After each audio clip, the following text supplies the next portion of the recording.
What's up, good people? Welcome back to Four Titles, One Truth. This episode is about the men who came before us, the ones who shaped us, challenged us, and in many ways still walk beside us today, even after they're gone. Yes. So today we're talking about our fathers. Because when we lost our father, we didn't just lose a parent. We lost our hero. For sure. Hey, let's get into it. Okay. What is one memory of your father that never fades? The best memory, of course, it has to do with McDonald's. So my dad used to play recreational softball. Mm-hmm. And Joker was a power hitter beyond. And so I was at a softball game with him. And they had won, and they did some good things. And after the game, we started walking towards the car. And the car was, you know, for your imagination, it was out past left field. That's where the parking lot was. And so it was just me and Dad, and we started walking towards the car. But one of his teammates came up, and they was talking. And I was like, okay, we just keep going? He was like, no, go ahead. He said, take off running. I'll catch you. I was like, what? Shoot, you know, I thought I was fast, boy. So I just take off running, and I look back, and he's still talking. And then it's like I'll probably say it's about 100 yards, 150 yards to the car. And so after I did that one time look back, I was like, shoot, I was probably about maybe seven or eight. So once I did that one time look back, I was like, golden, got him, right? So we used to say booking, I'm booking, I'm flying, right? And then all of a sudden, you know, I just hear, and I'm like, I can't look back now because it's too late. I'm already winning. And the car is still about maybe 50, 60 yards away. So I'm running my fastest, trying my best. And if you ask me, I was Flash. You know what I'm saying? If somebody would have blinked, they would have missed me. So anyway, I keep hearing my dad getting closer and closer. I'm like, what in the world? But I'm still going, and that joker tries to hurdle me while I'm running and while he's running. And my dad's thighs were like the size of doggone, they were just huge, right? So when he went to hurdle me, his left leg made it over me, but his back thigh, his right thigh, caught me in the back of the head. You go flying forward. He knocked me down, and I'm tumbling. And I'm sitting there crying, you know, and he slows down. He turns around. He's like, you all right, boy? I said, he's like, no, you all right? Hey, you all right? He's like, stand up. And he checked me, make sure I wasn't bleeding or nothing. And then he was like, I was still, he was like, come on, you know, I'll take you to McDonald's. He's like, but don't tell your mom. So, you know, the tears slowly faded away, you know. But I distinctly remember, as if it was today, us walking into McDonald's, and then him ordering a Big Mac, fries, and a Coke, and then asking me what I wanted. And I said a Big Mac. Oh. And he was like, you sure? I was like, yeah, let me get that Big Mac. And my voice was a little higher there, but anyway. But yeah, I just remember that specifically. I don't remember going home. I don't remember how we told my mom, but that race and me actually thinking I was winning, and then Pops just bowling me over with his back thigh was pretty funny. So yeah, that's it. What about you? Man, it's so many of them. Yeah. I can't. It's hard to narrow it down and try to get one, because it was like I saw my. I mean, for shit, man, the last 4 years of high school, I saw my father every day. You know, Every day, yeah. Saw him every day. You know, so and for, you know, just not after he got home from work, because I was at work School, with him. yeah. I was at work with him when he was at work. Take you to work every day. But probably, I mean, I can tell you some of the ones that I most remember, and he probably didn't remember me seeing him, but just whenever he was at any of my meets. Mm-hmm. Yeah, I mean, just seeing him on the sideline, and I mean, in the bleachers. Yeah. And he more intense or just into. I mean, because he couldn't. I mean, because he used to sit at be in a corner of during wrestling. I mean, he would sit in the corner, in the coach's corner and stuff. Then he had to move to the bleachers because he just be honed in on it and on it. And I would always be looking for him to see where he was, and it was like, okay, when I knew where he was, and I would go. But I mean, it'd be so many things, and I just remember him coming up to me. And this is just not one time, but a lot of times, man. Probably one in particular was at state meet. I had just lost in the semifinals. Okay. And I'm sitting off side of the thing crying, and he was like, "All right," he said, "get it out. You got some more to go." He said, "You want to finish?" He said, "This your last one." He said, "You want to finish well?" He said, "You got here. You can finish how you got here." Strong, so yeah. yep. So I remember that, but because he would get in my face, and my father. I mean, he was he was always Was he tall? How tall was he? my father. He was probably about 5'10". Okay, so you're about the same 5'10", height. 5'11". Yeah, but he was big. My father was much bigger than me. He was probably like two. At that time, I mean, I don't know what he was, but probably about 230. Okay. At that time, but my father was he was a big dude because he was played fullback in college when he was at the Air Force Academy, and then in high school he wrestled and he played football. So I mean, he was a thicker dude than me. Right. Gotcha. So he was bigger than me, but just he had like big, heavy hands. Yeah. I mean, and I think that a lot of them jokers when they coming up in that age, they just had them big, heavy hands and just.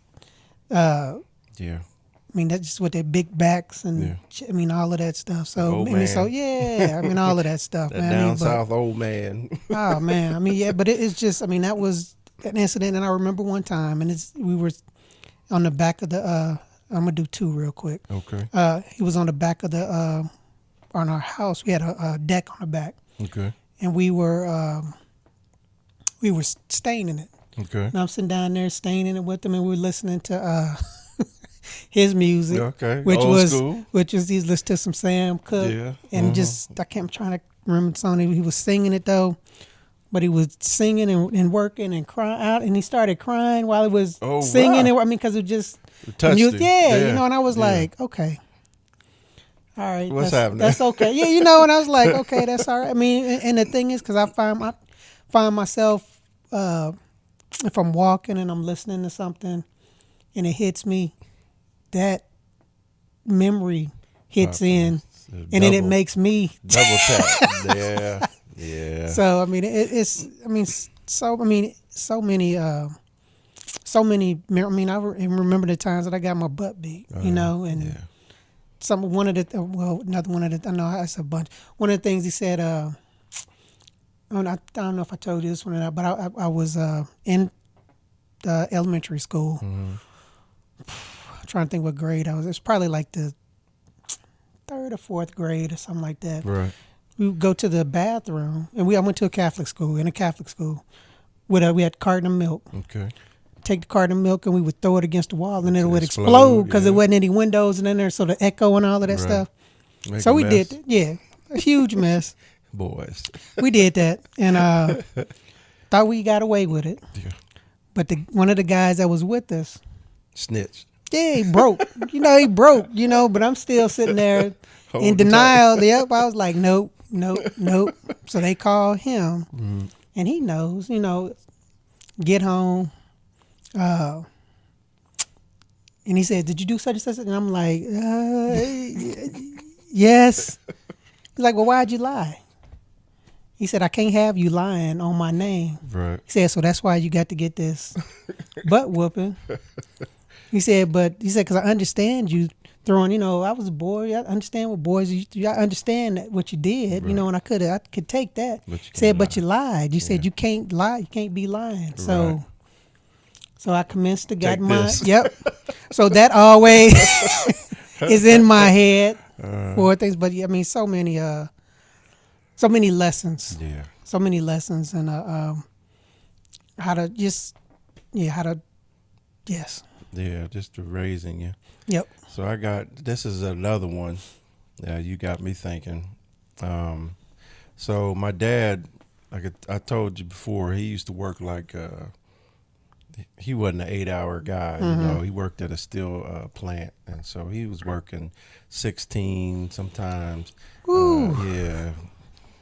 sometimes 18 hours, depending on what he was, what he wanted to do to get that money.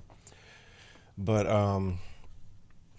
so no matter when he worked, except for, of course, overnight, we called it midnights, he'd always sit down and watch sports, whether it be the news and catching up on the sports or watching a game or whatever.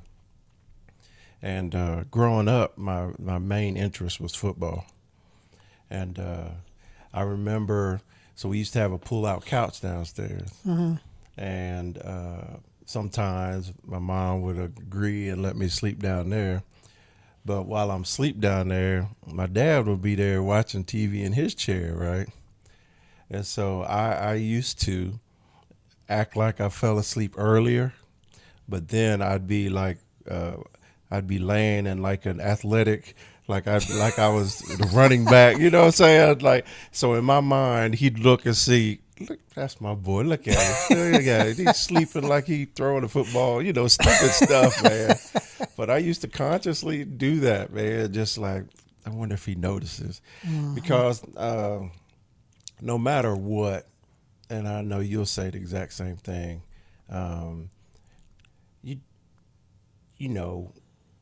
when you love your dad, you never have enough time with him. And he was, my dad specifically, was always working. And anytime I could get, like, I used to act like I was asleep in his chair because, he had his chair. And every time he'd come home, grab me by my waistband and pick me up and throw me on the couch. You know what I'm saying? Just stuff like that. So just ridiculous memories, man. So crazy.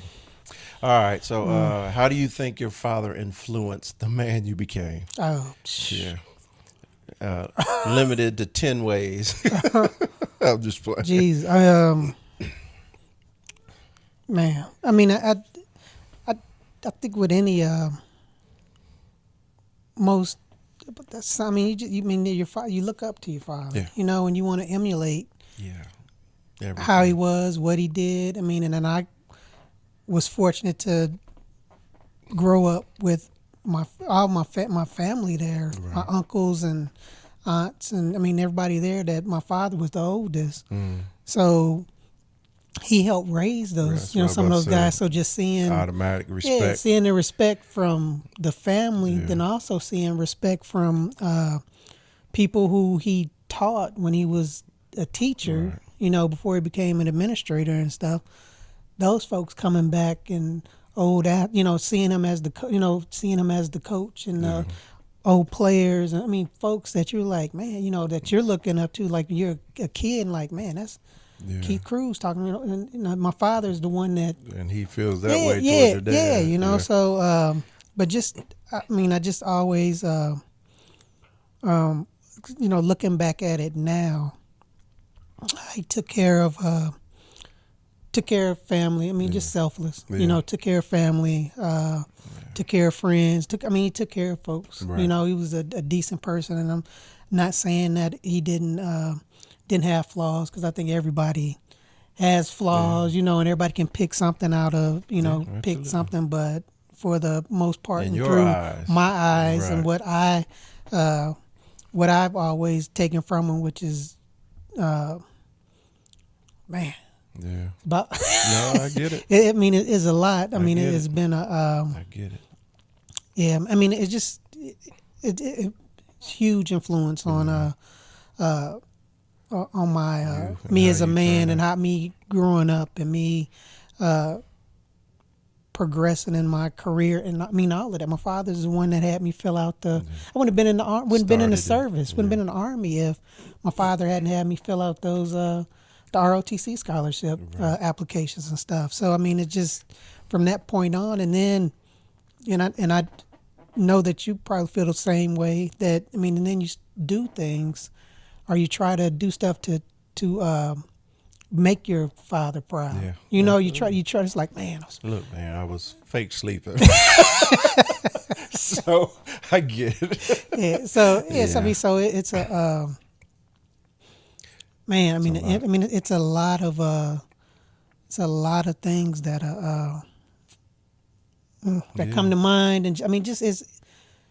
I mean, it's amazing, and you want to try to get your kids, and hope that your kids feel the same way, or a portion of what, and know that you're doing a good, to see. And I mean, and you just as you get older and get to be grown, and I was fortunate. My father just passed in 2021, in October 2021.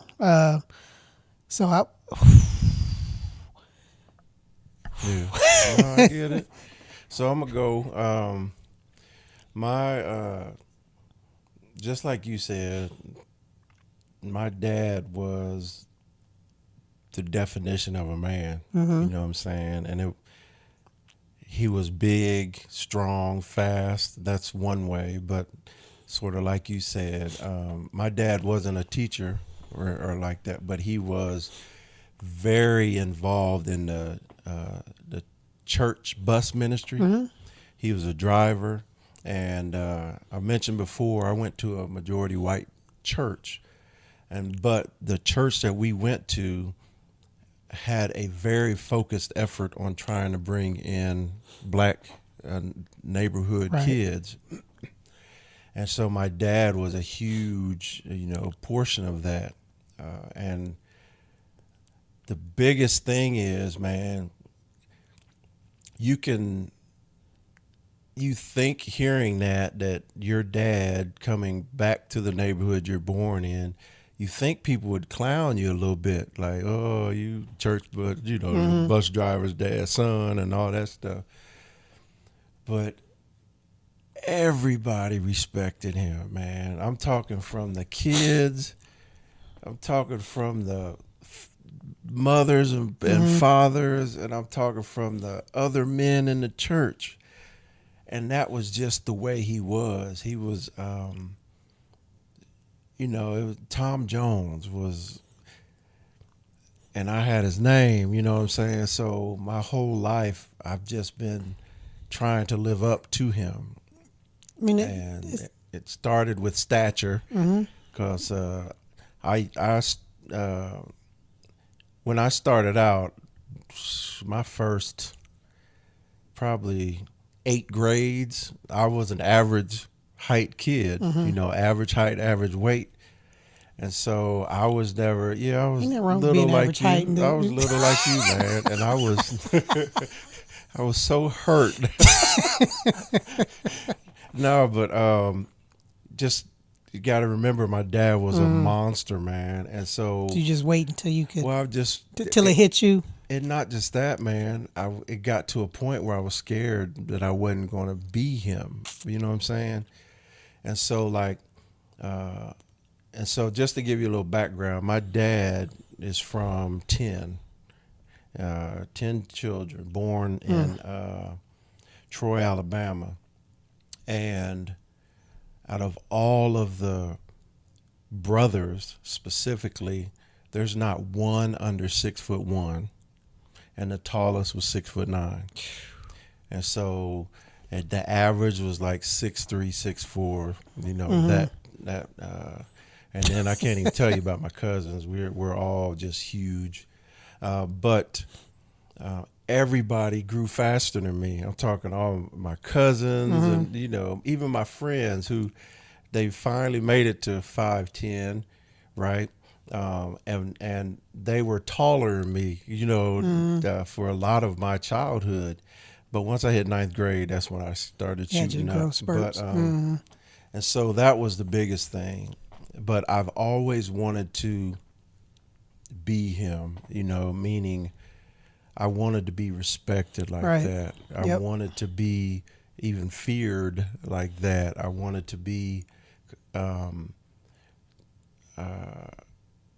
just everybody liked him, man, and no matter how, and I've said it before, he could come to you and tell you your baby's ugly and nobody would hear that. They'd say, that's Tom Jones. Boy, Tom Jones crazy. And it wasn't like that fake respect. And here's how I know, because my dad died April in 2004.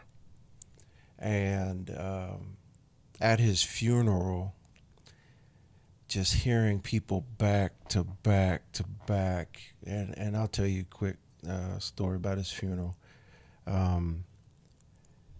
So I was on guard at his funeral because I was trying to make sure my mom was okay. And so she sat down in the second row. Yeah, not the front row, the second row from the casket, because they normally leave those open. But because I was standing guard, the row filled up. So I didn't want to be away from my mom, so I sat in the front row.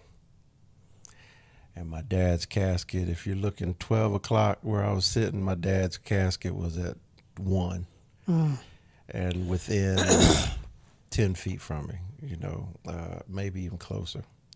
But anyway, but to just hear everybody just get up and talk about him and get up and just hear the respect they had and the awe that they had of him, man. And me sitting on the front row and just, because my dad, he'd compliment me, pat me on the back, but he was never overly, you know what I'm saying? And just attribute it to where he was raised.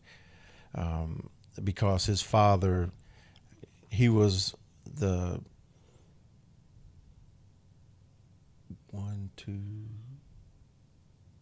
third or fourth youngest. Okay. Yeah. So he was at the bottom of the totem pole. Okay. And so he had all those brothers and sisters above him, and there was a natural disconnect from the father specifically because his dad worked and all that. But I think that's how all of them were. I mean, absolutely, because that's my especially large families. Yeah, because my father, they were a family of 7 kids, Okay. and the parents, so Right. 9 of them there. I mean, so it's And like you normal for the said, parents to be working, absolutely. and then it's And the usually the oldest, oldest to be making sure people were, discipline and make sure people they- getting to school and absolutely. fed and And it was the same way. And then when Dad came home, I'm talking about their fathers, it was leave them alone so they can eat, so they can have some peace, catch up on whatever they're doing. So, and so that, without a doubt, I knew my dad loved me. And the reason I knew that is because he was there every day. Yep. Right. So that was never a question. But what I wasn't used to was the pat on the backs and the super I love yous and stuff like that. Yeah, I mean, I know Yeah. I got that from my I got that from my dad just because Yeah. I think we were super close through Yeah. high school. 'Cause my older brother is 5 years older than me, Okay. so he was gone out the house. Right. My sister is 3 years younger than me. Okay. But her and my father got really close after You I left, was gone. Yeah, so I mean, my sister will, she'll cuss you out. Try to say anything bad about my father. Yeah. And it's the same. I was the baby, and I was his only son. You know what I'm saying? So, but just to go back to what I was saying, at the funeral, just everybody just first talked about how much they respected him, how much they loved Just the him, how much admiration. they I mean, admired I'm him. sure it was probably from not just. I mean, my Everybody. father had white folks. That's what I'm saying. Hispanic, And that's- everybody there, Everybody. and it was just like I didn't know that. It's just where it sets in then. And then on top of that, as soon as they said all that admirable stuff about him, then they talk about how proud he was of me and how much he talked about me, and from my sports to joining the military and the pride he had of me serving. And, hearing all that stuff, I just broke down, man, at the funeral. And so I'm there protecting my mom. But then all of a sudden, a couple of my friends came over and sat by me. They're crying too because we grew up together. Mm-hmm. But all of a sudden I feel a hand on my back, just rubbing my back and patting me and whatever. And this whole time I'm like, it's probably one of my friends or whatever. And then I finally get myself together a little bit and sit up, and it's my mom rubbing my back. And guess what? Start crying all over again. So that was tough. But my father influenced me clearly by being who he was, and then me trying to emulate that. Yep. And like you said, everybody had flaws, but my pops, you couldn't tell me he wasn't a superhero, man. I mean, they were. I mean, just like I know my father. They were our first looks at what a leader is. 100%. And and that's. And then they didn't fail at it. No. You know what I'm saying? So, no. Yeah. Or they didn't stop, or we didn't. If they did do it, we didn't know. Yeah, but they still had the admiration of it, and that's what I mean by that. And so, it's amazing. Yep. Okay, where were you, and how did you find out your father had passed away? Because you were in the military by that. Yeah, 2004. You were in the military at that time. I was at Fort Eustis, in Virginia. I was an instructor at the NCO Academy, and I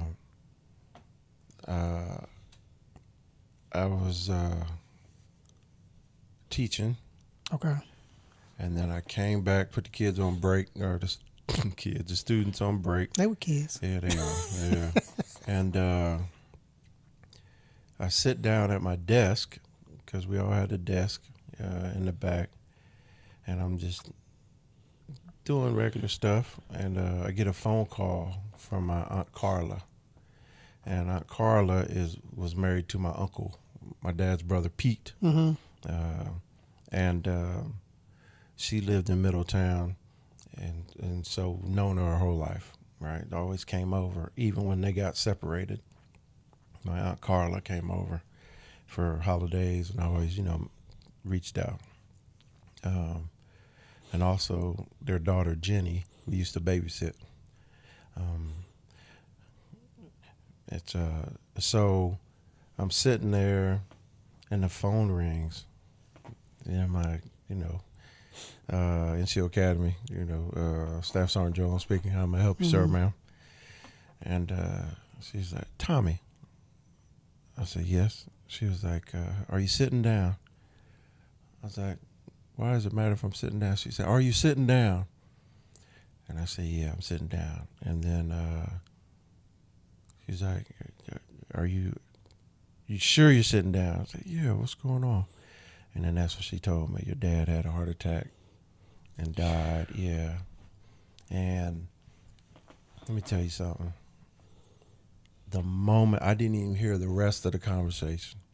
I just moaned like the pain in came out of my feet, you know what I mean? And my partner, man, he had to pick up the phone, and then he finished the conversation, and I was just weak, man, just sobbing, because I'm like, he's a superhero, and the thing about my dad, his 5th heart attack is what killed him. And all of the heart attacks he'd had before is while he was still working. He was retired now. And he was actually out cutting grass. Yeah, my mom was in the kitchen. And he had an electric mower, so it didn't have a loud sound. And so my mom just noticed he didn't walk back by or come in, and it was hot. And so she went out to check on him, and found him on the ground. And she ran out to him, and he wasn't completely gone. But she was yelling for ambulance. Ambulance. Yeah, and that just that was that's where I was and what happened. Man. So, So I was in Ohio. We were at Audra's house. Okay. Because we were on leave, and we would try to get to both parents' house. It's like, okay, it's October, go help, go to Ohio, and I would help clear out the flower bed because Audra's mom and dad would do real nice. I mean, they still had real nice flower beds and stuff. So I would be the manual labor to go and cut down all of the old stuff and rake up, stuff because everybody's a little older. And we were sitting in their little family room area, living room area, and it was my mom that called. And I was like, was he sick at all? He had just gone into the hospital because I had talked to him probably the day before, 2 days before, and FaceTiming them, and they were at the kitchen table at their house, talking. And I was like, man, I said, that joker's looking, what's going on, So he's looking kind of like he was a little bit out of it, but still was talking, still talking and stuff. Talked to my sister. My sister said, okay, yeah. My sister mom took him to the hospital. Right. And this was during during COVID time, so they wasn't letting anybody in. So to get a good history of what, he's on a CPAP machine, he uses this mask, all of that. So they didn't get any of that stuff because he had to go in by himself. And they took him in and they admitted him because they said he had a little pneumonia or something. So my mom calls. I think it was my mom. It was my mom because I don't think Shannon called. It wasn't Shannon. She called and said, your dad is in ICU. They think he's brain dead because he had a respiratory arrest. Yeah. What? So I'm like, what? So they were like, no, so getting back. So then it was that, and then it was, they said, well, they think he's gonna be. They still need to do another test. They want to do it, whatever the next, tomorrow, whatever, to see if they have any changes or anything like that. So I was like, okay. So we ended up going because we were going back to Virginia the next day. So as soon as I got back to Virginia, I put in leave to go home to Illinois to be there. So when he finally passed, I was there. Oh, you were. So I was able to go up to his, but he wasn't speaking or anything. And they were just, that's the sad thing. It was just like, it wasn't him. Yeah, it wasn't him. It was him, but it wasn't him. But I was able to be there, lay hands on him, give him a kiss. Yep. So So then when he did pass, it was just one of those things where it's like, what, for something where he didn't have his for how he passed, I don't like to throw blame but it's like, get a proper history on. So it's like if he would have had to write, just leaves the what ifs, like if he would have had to write mask, would he have gone into respiratory arrest that made him have the lack of oxygen to the brain that put him into that situation, or it just, I call it unnecessary. He shouldn't. It just like it because he was doing. Because my father was diabetic, he had his health problem, but he was doing well though. Right. So it was hard. It was really hard. Yeah. Yeah. But yes, I was when I found out about it, when it was probably, which I was in Ohio. But I was able to get home at least so I could ask the questions and try to get a better understanding. Try to get a better understanding of why and how. But never want to accept it. No, I get it. Yeah, because and I forgot. So my dad did have a heart attack. So he passed in '04, and in '03 of August, I just come back from Korea, my second stint in Korea, and while I was coming in the airport, it's in Cincinnati, the there's a huge escalator that takes you straight up, right? Mm-hmm. And my mom said, and I saw that he was just anxiously looking for me.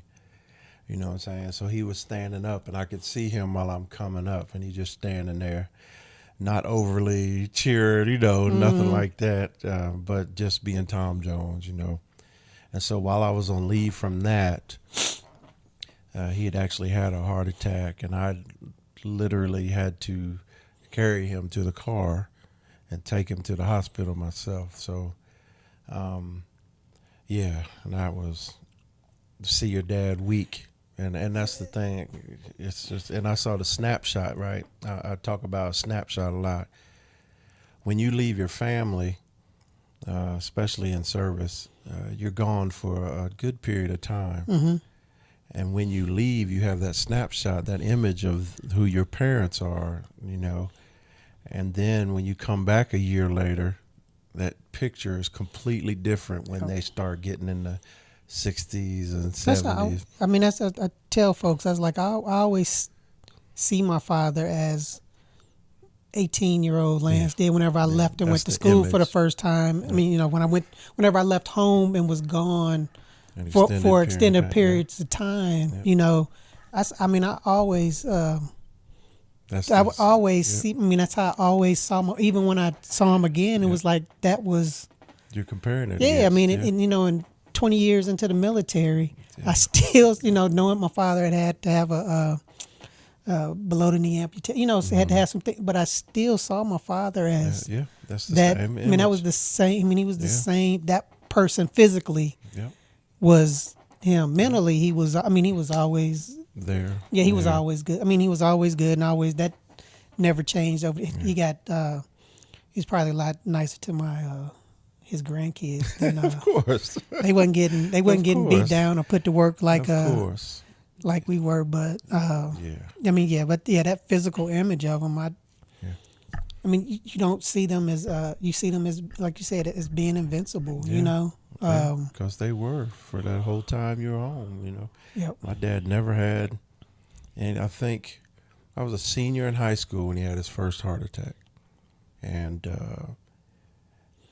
I saw him recover, so to this day, it didn't seem like a real event, know, but he had a heart attack, you know what I'm saying? So, yeah, that's crazy. And he was a heavy smoker, and, it's just, your parents have, like I said, they're not perfect, and you have to learn that so that you can heal and move forward, Is there a conversation you wished you could have had with your father before he passed? As far as like, if you want to talk about like something big, like, but I was fortunate enough that I was about to be 50, been married, had kids, and it was nothing of that, that major, caliber that you wanted to. It's the simple stuff, man. It's like, hey, Daddy, what do you think about? Should I change this window out for? It's the stuff like that. That's the thing. Yeah, those are the things that I miss so much, because I had to catch myself. Well, I still do sometimes catch myself from going and calling him. Yeah, calling my father. It's like, I can't call my father, but so I had to lean. You start leaning on friends and things like that. But it's just, probably the only other thing that probably the one that I probably would want to talk to them about is grandkids. Yeah. How when it went, how was it, or what seeing them, Yeah, meeting how do you them. do? Yeah, what do you Yeah, do? What's the yeah. rule? What's the playbook for that piece of it? You know, just the first little footnotes and stuff. Right. So, Um, so mine's a little different. Um, in 2004, I was 30 something, yeah 30 32, something. 34. Yeah. So and once again, like I'd call home, my dad would say, "Hey, how you doing, boy? All right, your mother wants to talk to you." You know, it was that type of conversation. So my dad and I, we didn't really have real conversations outside of lessons, talks about that or sports. Mm-hmm. But something changed. Like I was stationed at Fort Knox, and my dad came to visit me. That's never happened before, and it was just him. He drove from Ohio down to visit me. Um, but once he had the heart attack and I literally had to help him get to the hospital, something changed again to where we had real conversations. Like I had a conversation about smoking. My whole life I'm like, Dad, just quit. I mean, come on, you got your family, blah, blah, Mm-hmm. blah. And this was the first time he just looked at me. He said, T, he used to call me T2. He'd be like, T, I can't, and I'm just sitting there like, he used to punch me in the chest if I said I can't, right? And so, but that was the first time where I was like, I'm no longer going to bother you about smoking cigarettes. Because if you're telling me you can't, and I've witnessed him try from the gum to the patch to cold turkey, and but he always went back to it. And come to find out later, my dad was smoking since he was like 9. Yeah, yeah. So, or that's the first time he tried smoking, and found that out through my uncles. But it's just that just continued to open up the conversation. We started talking about life, started talking about me, started talking about him. And it's the first time that I felt like we were friends. We had graduated, because that's usually how it goes from father to friend. Mother is always mother for the son. But if he was here, I think the biggest thing I'd want to share with him is not really a conversation. It's just to let him know I'm okay, because I've been a knucklehead for a long time. And I'm talking financially, I'm talking about my personal life. Military, I've always been spot on. But everything else, I've been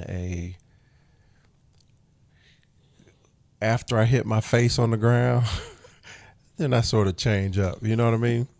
And that's the way I've been. And, I still remember I was in my late 20s and my dad, me asking my dad for money, you know what I'm saying? And you're like, what were you doing back then? Like, why are you, and so.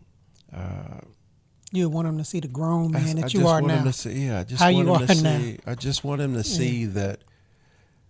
And I heard my family and I heard the friends and all that talk about how much he was proud of me and stuff like that. But I just wanted him to see that, I stopped being a complete idiot, and then I made something of myself. Like, Oh yeah. I can't explain how much I could have him there when I got Penn Sergeant Major,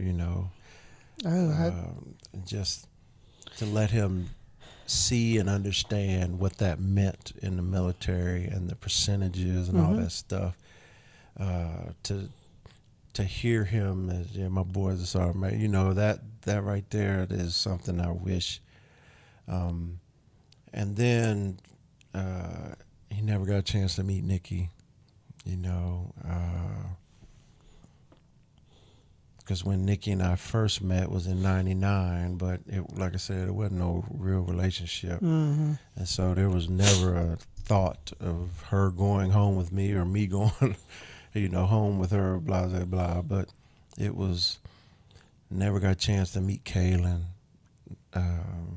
But he did get a chance to spend time with Jalen. That's good. So that's something that softens my heart. But yeah, I don't think I have. I mean, outside of what I ask my mom on a daily basis is basically, let's talk about your uncles and try to get that family lineage and just to understand a little more about the background. But that would be. I think that would be the gist of it. Would be just trying to let him know that I turned out okay. That's good. I understand that. Yeah. Yep.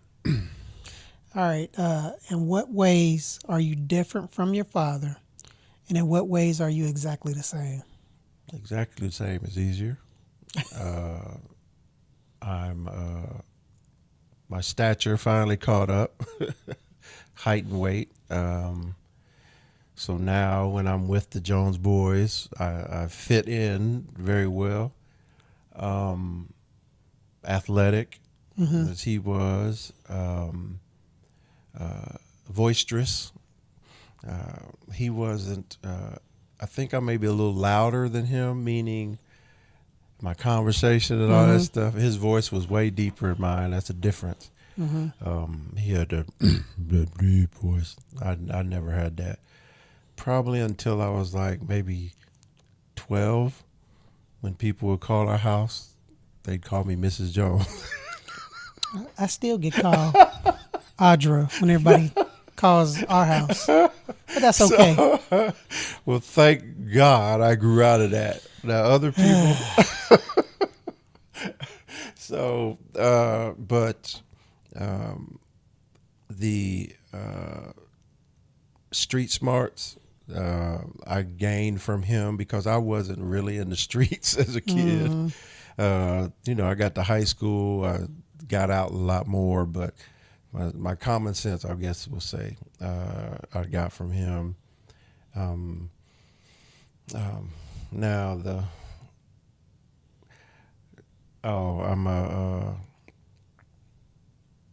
people warm up to me, or warm towards me.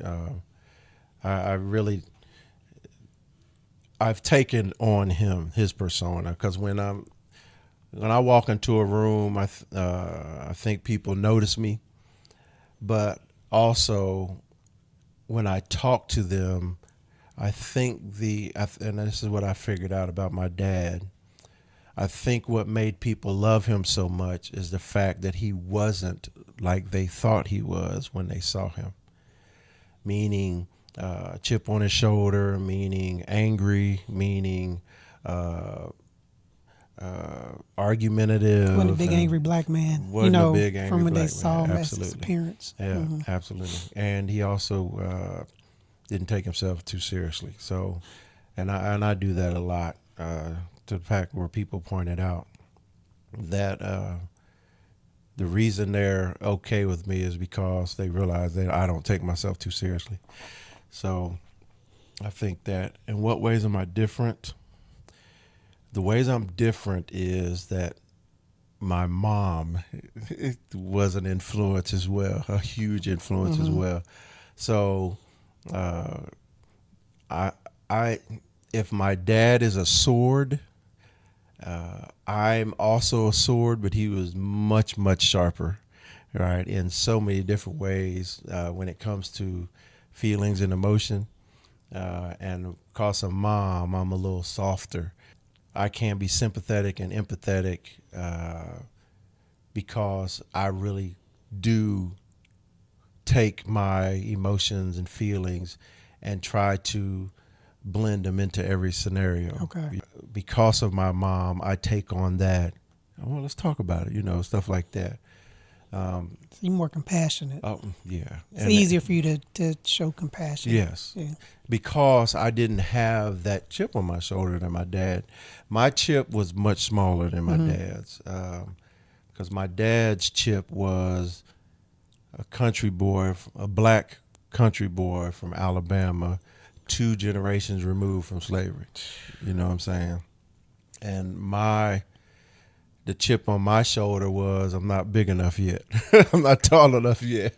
I'm not fast enough yet. So those are things that I was able to overcome because I didn't have the black. I didn't have the that experience. yeah, and not and he was the way he talked was Alabama, So being in Ohio, a lot of people could have just made fun of him for that, but he was just completely himself.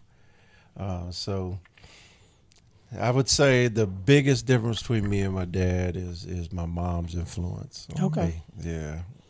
So that I hear you. Mm-hmm. That's I guess my ways and my same like my father. Yeah. I'm probably I listen to folks. Yeah. I think folks come up to me and will start talking to me about it. And I'm like, Mm-hmm. I mean, he was. I mean, that. That's a like. Yeah. Okay. I mean, like that being able to we call it that magnetism, where people just can come to you and talk, and you can listen and go, yep, and get some stuff out. And they leave like you're a friend. Yep. Yeah. And I know that I know I got being that caring, and I'm able to show that or express that my feelings and stuff. Did you got that from? Yeah, I got that from my father. Okay. As far as being I don't know. Being the South, I don't. I mean, the physical stuff is I wasn't as big as my father or anything like that. Okay. But and I didn't have my voice wasn't as deep as his. Oh, yeah, deep voice too. No, it wasn't super deep. Right. But it wasn't Miles probably no. It wasn't Audra. It was above Audra. Above Audra, right under, right around that Miles. Okay. So. Okay. Not as deep as Audra's dad had a deep voice. Yeah, Sonny had a deep voice. Just, I mean, being like just being determined, being able to figure things out, and enjoying those things. I'm probably most like him. Ways of probably that we were different. I'm not. I'm probably. My father was probably more. I mean, he had a sense of humor, but I guess mine is probably a little. My sense of humor, I will display mine a little more. Yeah. Well, I mean, especially once I get. He was administration, so yeah, he had to cover that up most of the time. I mean, we had that, and then I've learned how to some of the things that like he could come out and he was a little better at coming out and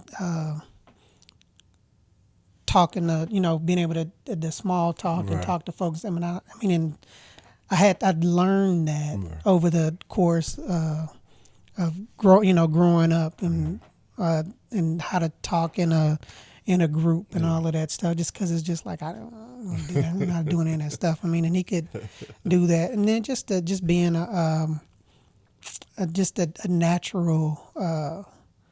natural leader and being able to turn on. I mean, my father could turn on that mean streak, like, and I wish that in sports and stuff, I wish I would have been able to do that when I was younger, right?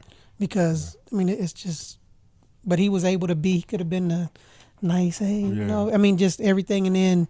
Yeah, be able to turn it on and and snatch somebody up real quick. Yeah. So, but I mean, that's a hard one to try to decipher. I mean, it would take somebody else to go.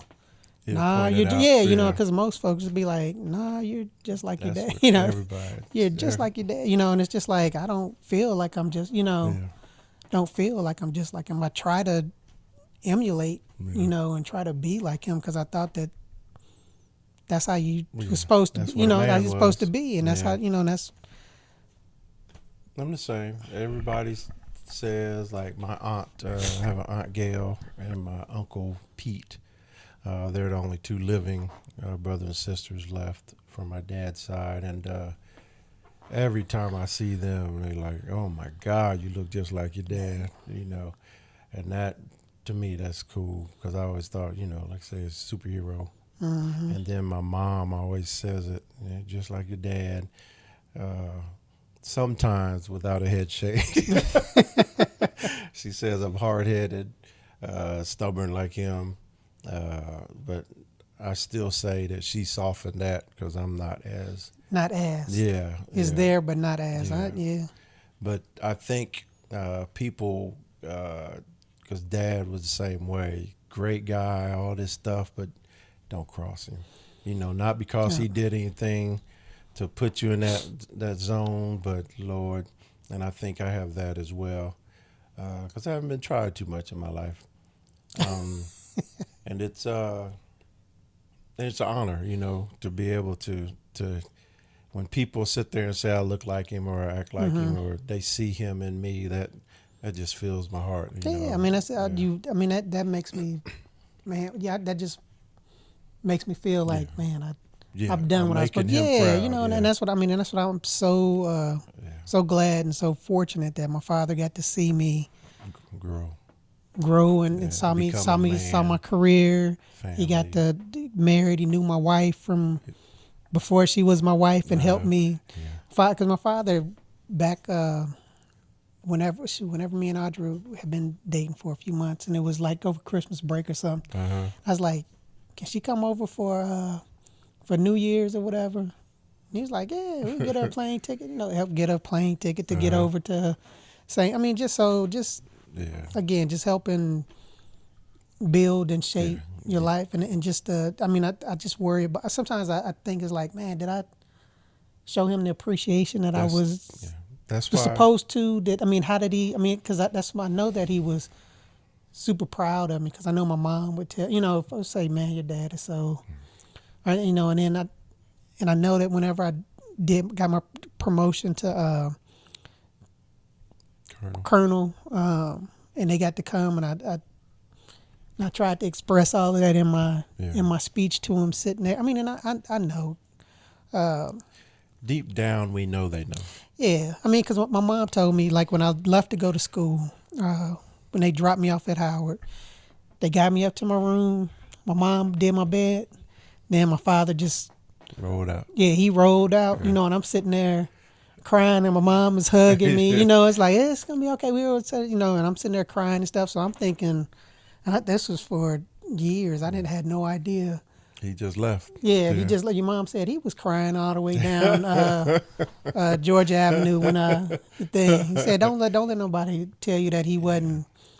I was like, well, so I mean, it's just I always again, like I said, I always wanted to honor him by doing my best, and I mean, just trying to show out and say, yep, this is how we do. This is what you raised, and this is how I'm gonna represent. Did good. Yeah, you did good. No, I mean so the day I knew without a doubt that my dad cared about me, I was in 9th grade, and I would play defensive back on the high school team. I was on the freshman team. I wasn't on varsity or nothing.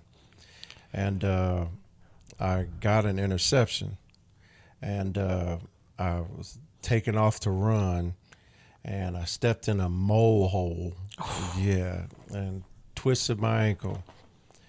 And I remember yelling. I remember crying, but I also remember my dad was on the field with me. And I didn't know what happened, but my mom told me that the moment I went down, he jumped over the fence and ran out on the field. And that's where I'm like, and then to hear people talk about it all the time, that's how just know that I know that he loved me and he was proud of me. And he was just, like I said, superhero. If I was to describe what a man was, I would tell you everything about Tom Jones.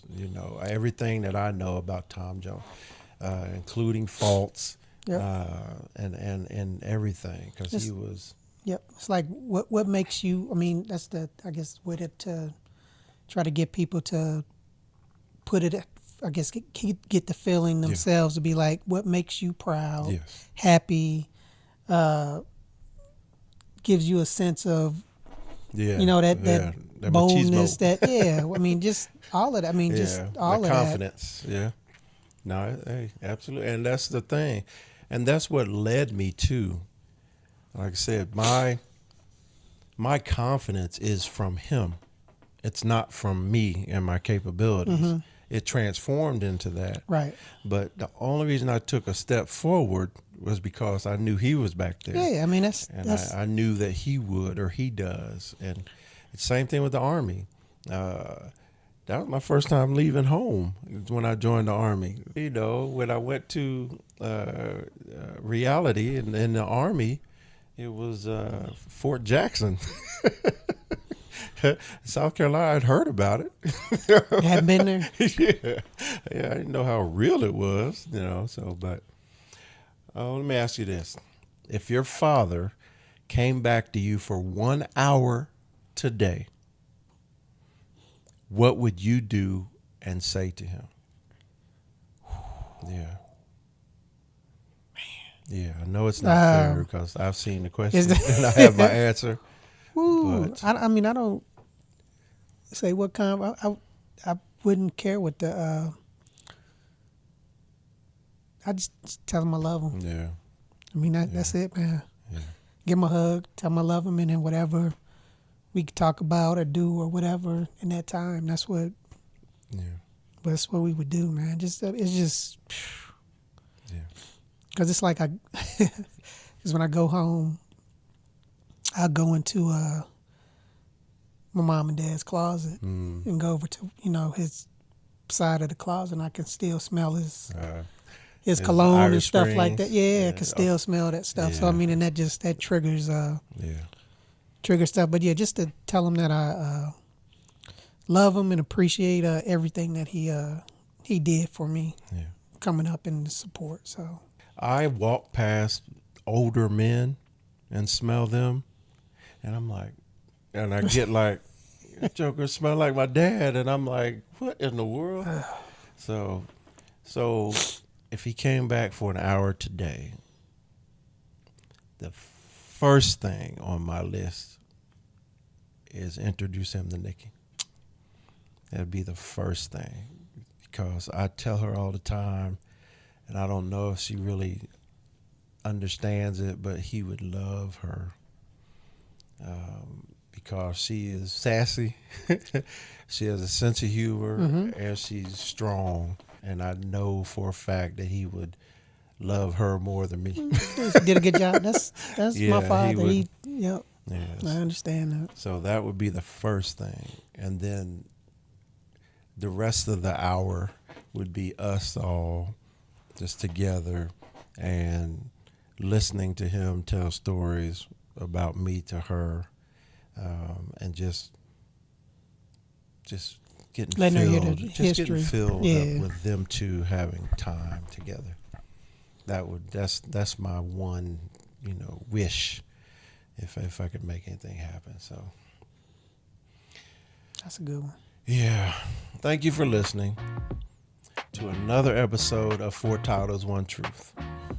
Now, if this episode hit home for you, we get it. I'm sure y'all see we get it. Today is a couple of times that Tommie had me about to break down, but that's okay. It's okay, especially for this one. Yeah. We want to hear your story too. So let us know, because want to know what your father meant to you. And you can still find us on Instagram, on TikTok, and even watch us on YouTube. At Four Titles, One Truth. So just do us a favor. Just check us out. And if you haven't yet, please rate us, review our show. Yeah. Once again, thank you for joining us, and we'll see you next time. And as always, y'all, let's keep the conversation going. Holla. Peace.